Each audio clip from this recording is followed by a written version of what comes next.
今回の産業まとめ。ついに中国の逆鱗に触れた。半島問題も一歩前進。ワクチン外交も成功か。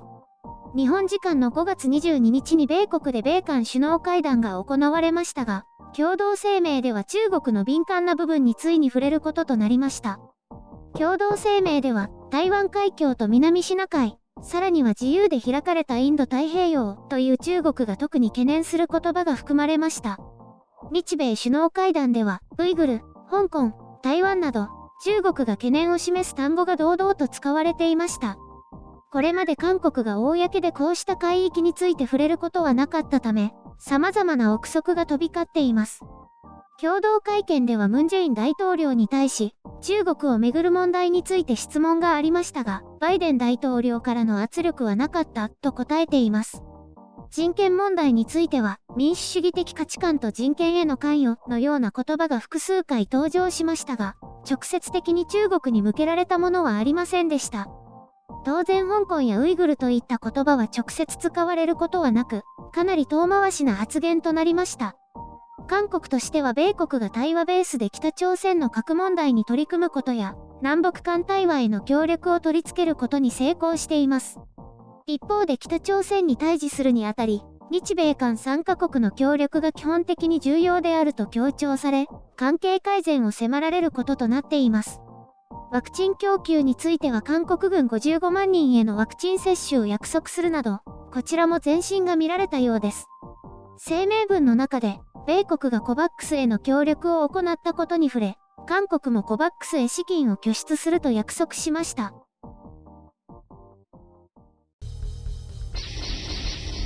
編集所感。今回の概要。ワクチンと北朝鮮に負けた中国。人権問題はギリギリセーフ。謎の女性への言及。これまで中国に対して最大限の配慮を行ってきた韓国のムン・ジェイン大統領ですが、ついに米国側の要請に応じる形となりました。ムン・ジェイン大統領は圧力はなかったとしていますが、北朝鮮問題とワクチン供給の交換条件として応じたと考えるのが普通でしょう。台湾海峡については主語として、バイデン大統領とムン大統領が付けられ、韓国も主体的に関わっていくことが強調されました。これは中国も黙ってはいないでしょうが、どこまで韓国が本意ではないということを読み取るかどうか。ただ、中国は対外的には感情的で反射的な反応を示すことが多いので、これについても厳しく非難してくると思われます。ひょっとすれば、米国への非難にのみ終始する可能性もありますね。最近はこういう傾向もあります。民間の環球時報は事前に否定的な反応をしていますが、韓英メディアは中央からのお声を待っているのか、現段階ではこの問題について触れていません。環球時報は日米首脳会談の時に日本を属国とこき下ろし、中国の敏感な問題を見て見ぬふりを続ける韓国は独立した外交をしていると称賛していました。中国は韓国にとって特に経済的に極めて重要な存在であり、中国メディアはこれを容易に引き裂くことはできないとしていましたが当てが外れましたね。中国は4月の中韓外相会談で、北朝鮮問題の解決に向けて積極的に行動すると話していましたが、正直これは口だけの約束になっています。私が知る限りでは中国がこの問題に具体的な行動を示して何かが変化したということはありません。韓国としては薄い期待はあったものの、これまでの実績からして大した期待をしていなかったでしょう。それに対してバイデン大統領が、これまで非協力的だった南北対話への協力姿勢を示したことが韓国にとって何よりも大きかったでしょう。日韓関係改善や中国が懸念する海洋問題に触れることは、飲まざるを得ない条件だったということです。ムン・ジェイン政権としては、残りの1年で少しでも南北問題を前進させたいという意思があるのでしょう。それに応じたのは中国ではなく米国だということです。次期大統領選挙にも大きく影響しますからね。一方でウイグルや香港について直接的な言及を避けたということが、ムン・ジェイン大統領の中国への最大限の配慮で、ここは評価してもらいたいでしょうね。直接的な言及はないものの、明らかにそれについての懸念は示しているので、そこを中国がどう捉えるかですね。甘くないとは思うけど。もう一つ韓国にとって重要だったのはワクチン供給です。これは今後様々な報道が出てくるかと思いますが、いくつかの約束を取り付けたことでしょう。この点についても中国は韓国に対して何もできなかった部分です。積極的な働きかけはしたでしょうが、韓国側に全て拒否されました。中韓外相会談でもワクチンや防疫体制の協力については温度差がありました。韓国も中華ワクチンに対しては検討すらしていないですからね。ここも中国が韓国を今一つ信用できない点の一つ。いやいや、それはワクチン自体の問題なんですけどね。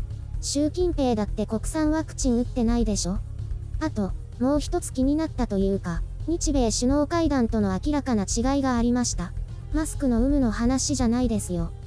背景に何があるのかよくわからないのですが、家庭内暴力、いわゆる DV と、サイバー搾取、こちらは主に性犯罪を指しているようで、これらについて触れられました。ああ、そういえばメッセンジャーアプリテレグラムを使用した性犯罪が韓国で問題になりましたね。そのあたりが関係しているのでしょうか。女性の権利平等や活躍の必要性といった中で、女性や少女を虐待から守らなければならないという一文が入っていました。あと、表現の自由と宗教、信条の自由、汚職撲滅。何なんだろう。何か問題あったのかしら。そういえばクアッドについても触れられていました。これもムン・ジェイン大統領が最も触れたくない話題の一つ。ただ、今回の全体像や記者会見を見る限りでは、韓国の積極的な参加はなさそうですね。韓国もこれ以上中国を傷つけたくないのでしょう。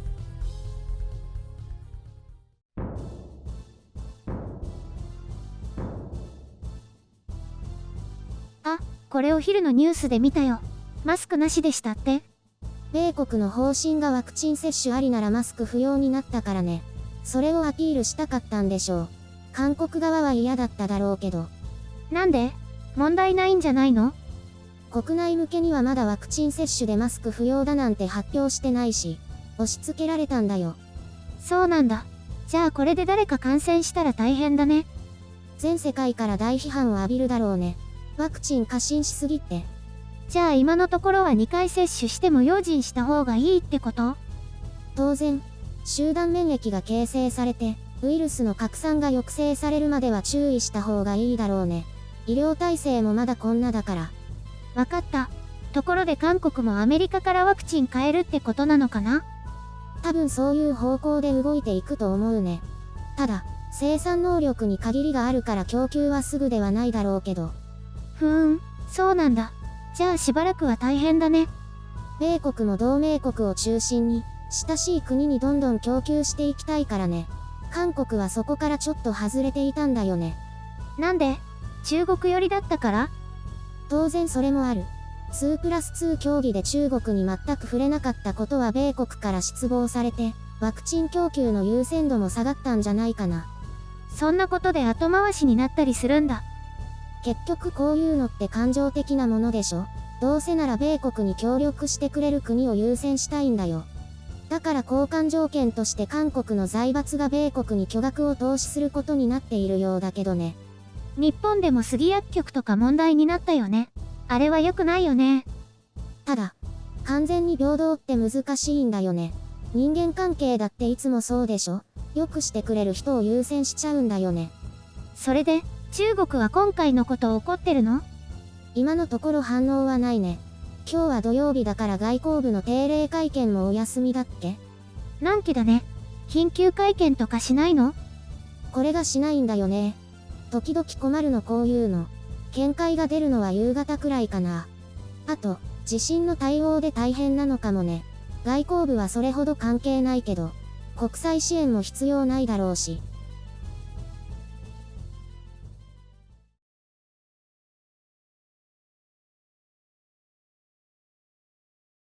北朝鮮の若者たちは、命がけで韓国ドラマを見てるらしいね。韓国ドラマを流通させた場合死刑もあるんだって。恐ろしいね。見ただけでも死刑じゃないの？そうじゃないらしいよ。去年の12月にその恐ろしい法律ができたらしくて、それで学生1万人が自首してきたらしいよ。流通って、USB で持ってたら流通ってことなんだろうね。ほとんど見るのと同じ意味だよ、きっと。そうなんだ。だけど、韓国ドラマを見た北朝鮮の若者は自分の国のことどう思うんだろうね。遅れてて貧しい国だと思うだろうね。韓国は貧しい国だとか宣伝してるだろうから、SF 作品が進んでると思うかもしれない。私は臆病者だから北朝鮮の悪口は言わないけど、私、日本人で日本に住んでて本当に良かったよ。生まれる場所は選べないからね。本当にこの国を作り上げてきた人には感謝だよ。臆病者といえば、私ホラー映画とかホラー小説大好きなんだけどね。その後お風呂に入ったりトイレに行ったりするのが怖くなるんだよね。小学生みたい。子供の頃は異常に怖がる私を見かねて姉が戦隊ものの絵を画用紙に描いてくれて、それを握りしめて寝てたもんね。なんて言うんだろう。映画や小説の中と現実の境目がわからなくなるっていうのかな。現実の世界にもお化けがついてきちゃったんじゃないかって錯覚に陥るの。まあ、確かに怖くなったり夢に出てきたりはあるような気がしなくもないけど。ないかな。家族では私と私の父親がそのタイプ。母と姉はそれを見て笑うタイプ。そんなのあるわけないじゃないって。私は笑いはしないかな。なんか最近そういう怖いのとか見ないからよくわかんないな。今はね、可愛いお洋服とか見つけると、これってあの動物さんに似合うかなって思ったりする。どこで見つけるの？ほら、ネットショッピングとかで。あ、そうだ。北朝鮮も通信のないアプリ上のゲームとかなら OK らしいから、集まれ動物の森とか流行ってたりして。そんな資本主義の輩が作ったゲームなんて見つかったら強制労働でしょ。うわ、そうなっちゃう？ゲームって言っても北朝鮮が米帝を駆逐するゲームとか、社会奉仕活動をして共和国に貢献するような内容だよ。つまらなそう。あ、いや、なかなか面白そうだみっか。